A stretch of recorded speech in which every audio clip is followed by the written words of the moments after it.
I had a lady in my church come up to me and said, "Pastor, I need some help.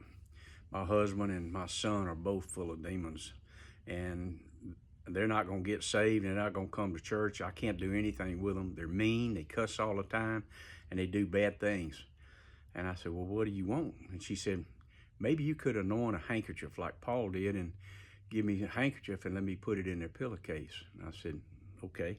So I found an old rag and anointed it with oil and tore it in two, one for her husband and one for her son. It wasn't a pretty handkerchief by any stretch of the imagination. However, we prayed over it, and she took them home and put them in their pillowcases.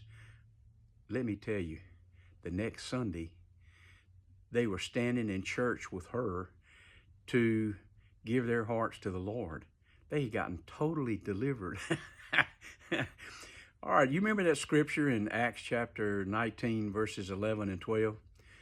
God did special miracles through the hands of Paul, and he anointed some handkerchiefs and prayed over them, and many people got healed of their afflictions, and evil spirits came out of people.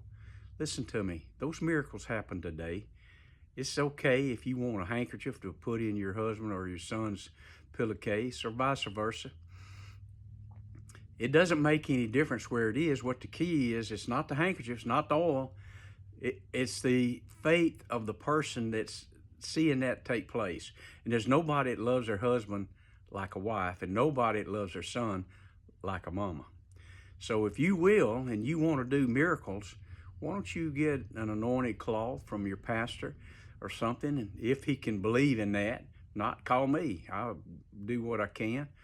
But I can tell you that if everything else has failed, who knows? God may be ready to do a miracle for you by an anointed handkerchief of all things. God bless you guys. Love you. Go in peace. Bye.